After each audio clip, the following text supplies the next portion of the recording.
Thousand Autumns, is a Meng Xi Shi novel. This is an audiobook made by fans for other fans. Disclaimer. The main couple of the story is made up of two men. If you don't like it, don't listen. Thank you. Remember, subscribe and click the bell to stay updated on all the new releases. Enjoy. Chapter 39. It had been several hundred years since the Eastern Wu established their capital in the city. During this period of time, the Eastern Jin migrated to the south, and, using the Yangtze River as a natural barrier, they seem to have kept off all the tumultuous wars of the north. Hence, Jiankang became the most flourishing city not only in the Central Plains, but also throughout the whole world. Merchants from all over gathered there, travelers and wanderers came and went. By day, an endless stream of extravagant carriages flowed through the streets, and come nightfall, countless lanterns formed a woven fabric illuminating the night sky till the next dawn. The brothels never rested, they awaited all throughout the nights with scented beds and silken boudoirs.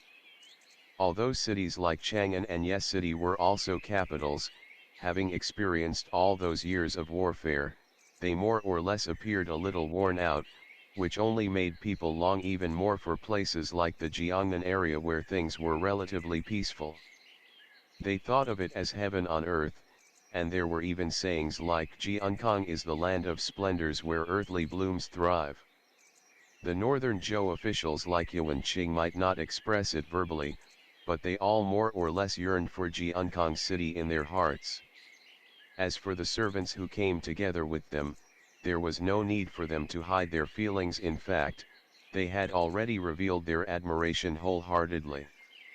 This seemed to greatly flatter the officials of the southern Chen who came to receive them, for they couldn't help but point out and introduce their visitors to the various sceneries inside the city as they proceeded.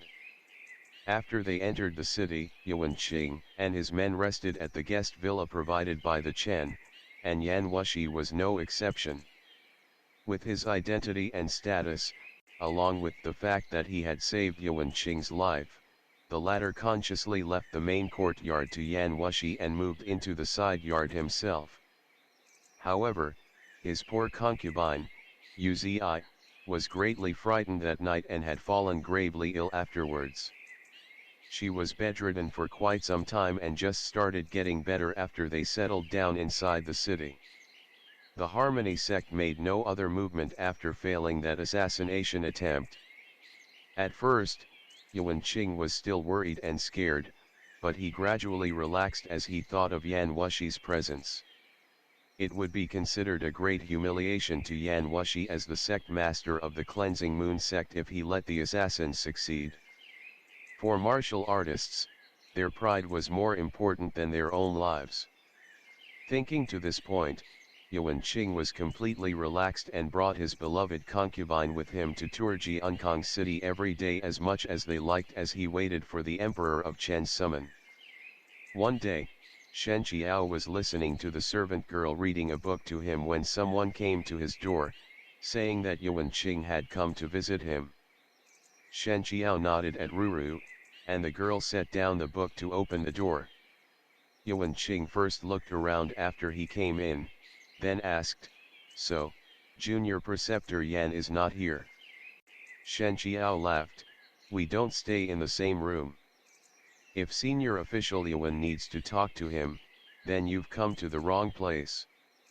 However, I heard that Sect Master Yan went out early this morning. He seems to have some business today." Yuan Qing let out a few hollow laughs. "That's good, that's good.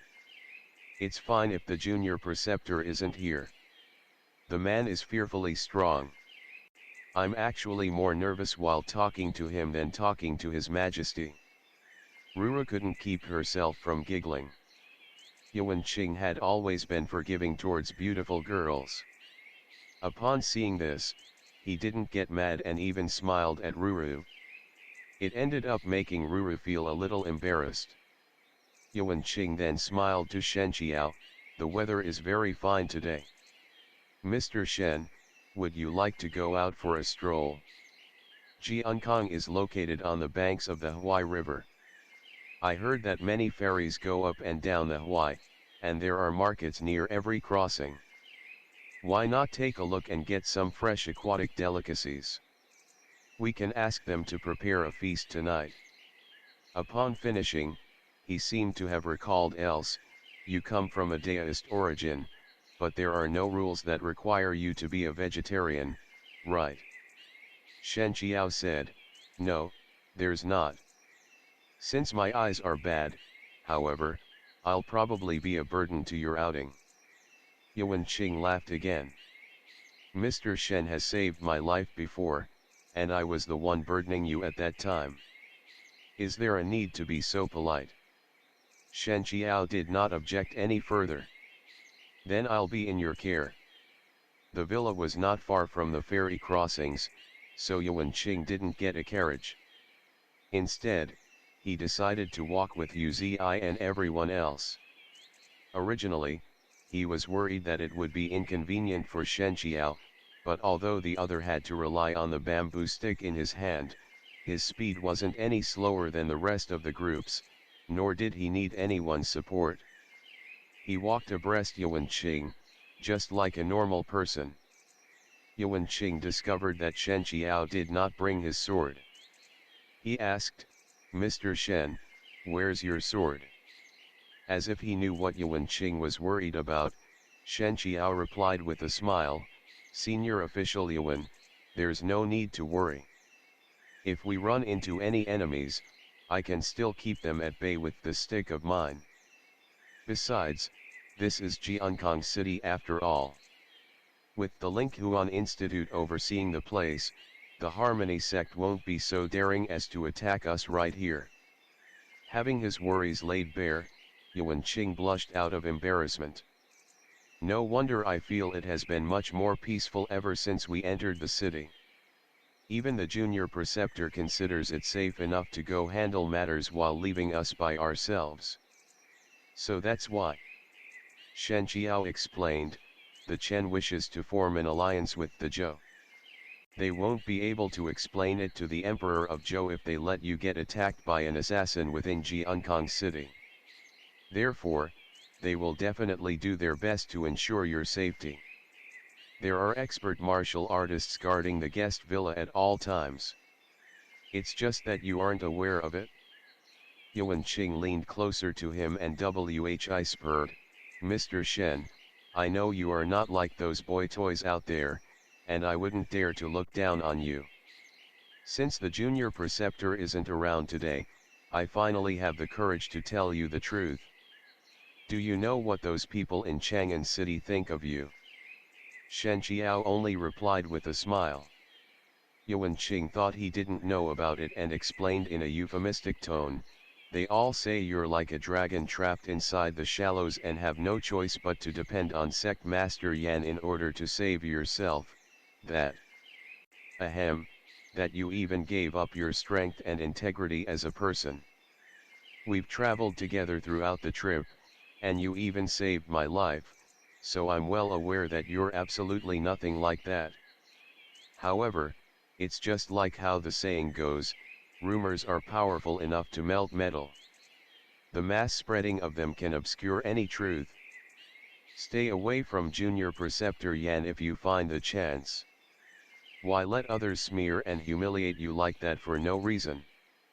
Gosh, even I get mad when I hear those words. Shen Qiao knew the reason he said these words was because of what he saw that day in the carriage. The matter was too complicated to be explained in a few minutes, so he could only reply, I really appreciate your kindness, but you're mistaken. Sect Master Yan and I are not in that kind of a relationship. Sect Master Yan's temperament is a little erratic, so his actions often surprise others. I know. There's no way you're a boy toy that's attached to Junior Preceptor Yan, and neither do I discriminate against homosexual people. However, with your current situation, if you and Junior Preceptor Yan, have mutual affections, I'm afraid that the rumors and slanders will harm you, not him. Shen Qiao explained helplessly, we don't have mutual affections. I'm not homosexual either. I know. I know. This isn't something to tell others about. We can just keep it in hearts. He suddenly lost the will to speak. No matter what Yuan Qing said afterwards, he just let it flow through his ears without actually listening to it.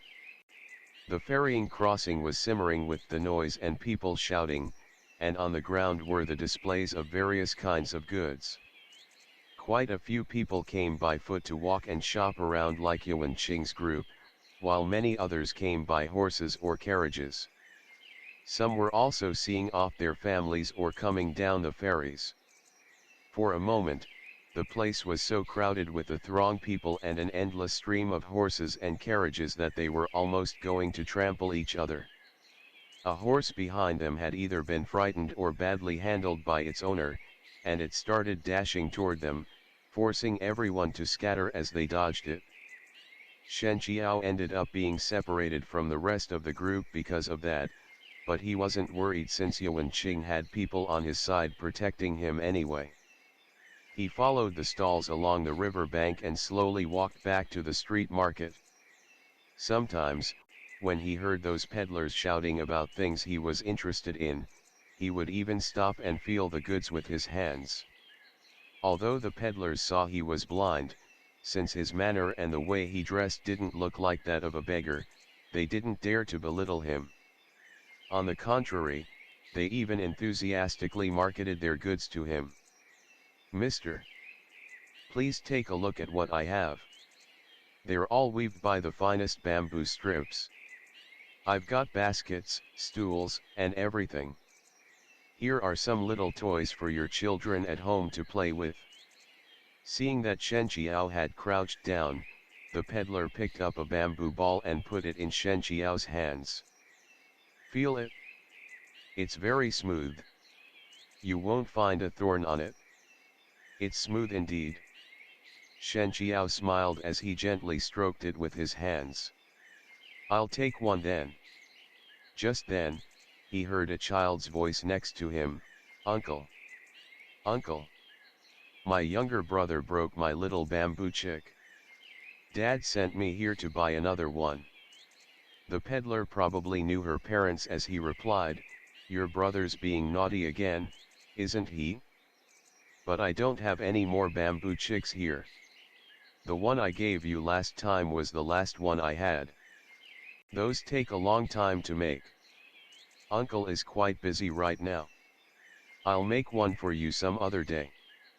The little girl asked, "Then if I stay here and help so that Uncle can finish selling them earlier, can Uncle make a bamboo chick for me sooner?" The peddler broke into laughter. "What can you help me with? You should go back home now. Your mom and dad will be worried if they don't see you." "Oh," the little girl sounded so disappointed that she was almost going to cry. Shen Qiao suddenly asked, "Do you still have bamboo strips with you?" The peddler was puzzled. "I do." "Does Mister want to buy bamboo strips?" "Right. May I borrow some bamboo strips to make something right here? I'll pay you afterwards according to the set price." The peddler laughed. "Mister is being too polite about it." "Of course you may." He handed a handful of bamboo strips to Shen Qiao. "It seems like you can't see well. Are you still able to weave things?" Shen Qiao laughed as well. "I made some for my brothers and sisters when I was young. I still remember a little." Even though he said he only remembered a little, his fingers were moving quite fast. He nimbly tied a knot on the bamboo strip, wrapped it to the back, and inserted its end into the hidden slot he made earlier. In just a short amount of time, a lively little chick was born. The little girl shouted in surprise, "A chick! It's a chick!" Shen Qiao handed the bamboo chick to her and smiled. "I don't know what the original one you had looked like, so I just made a random one. It might not look very pretty. It's very pretty. Thank you, brother. You're the best. The peddler commented a little sourly on the side, I'm not that much older than this mister.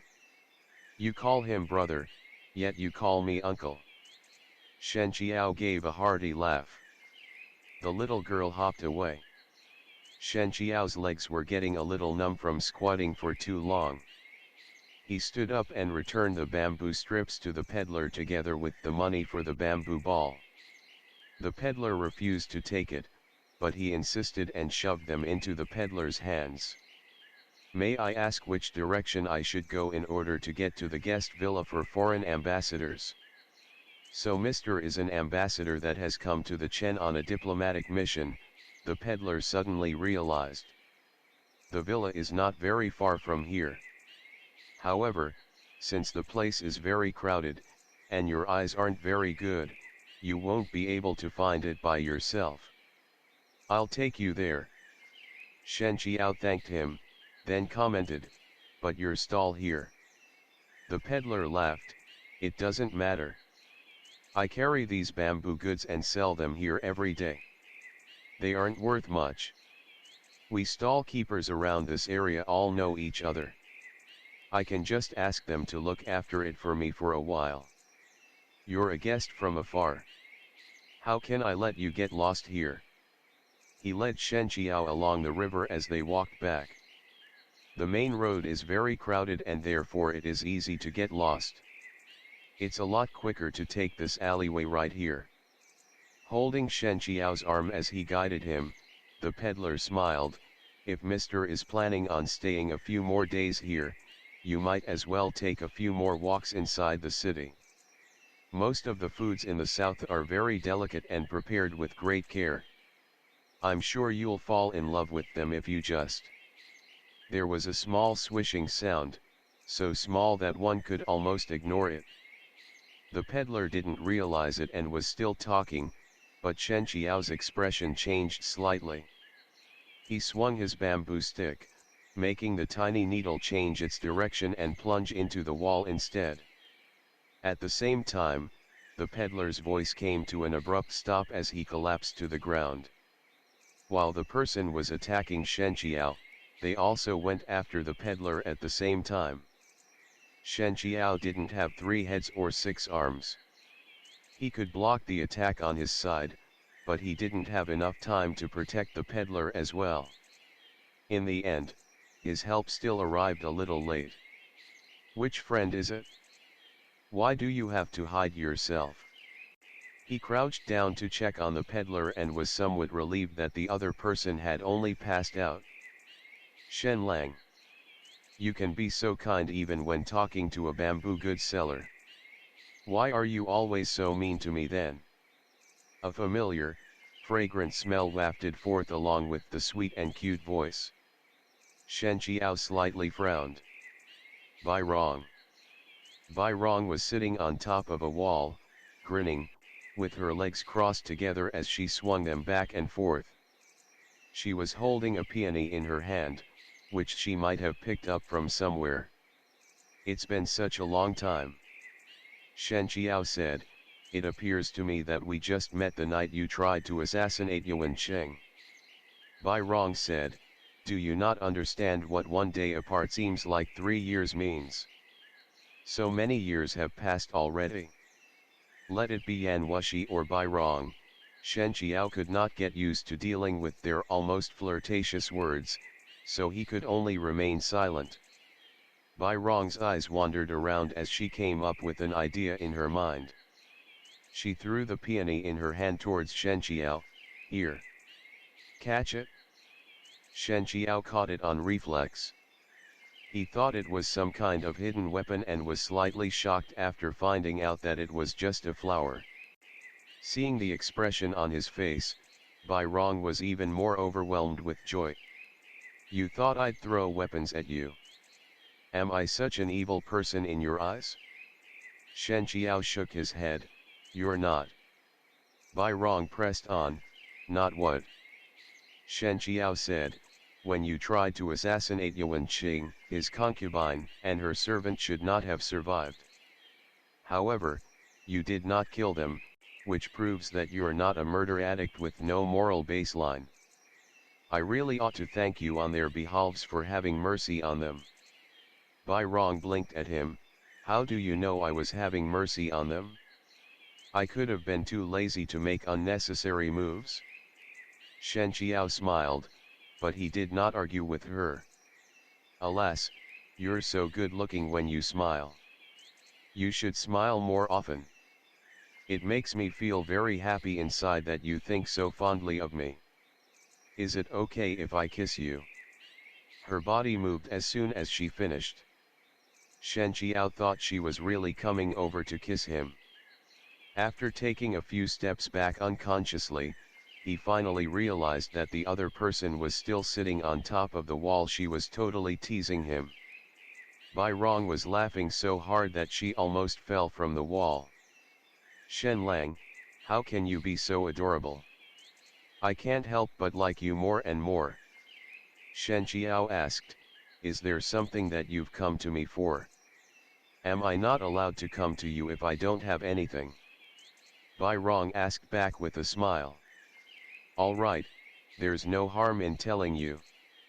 I've been trailing you from afar in the hope of finding an opportunity to poison you so that I could knock you out and drag you away. Unfortunately, you've been very alert and I haven't found a chance to approach you until just now. I was finally able to strike a conversation with you after so much difficulty. Her words were half true and half false. With truth and lies mixed all together, Shen Qiao didn't know whether he should believe her or not, so he could only secretly take more precautions. The chick you weaved for that little girl is so pretty. Can you make one for me too?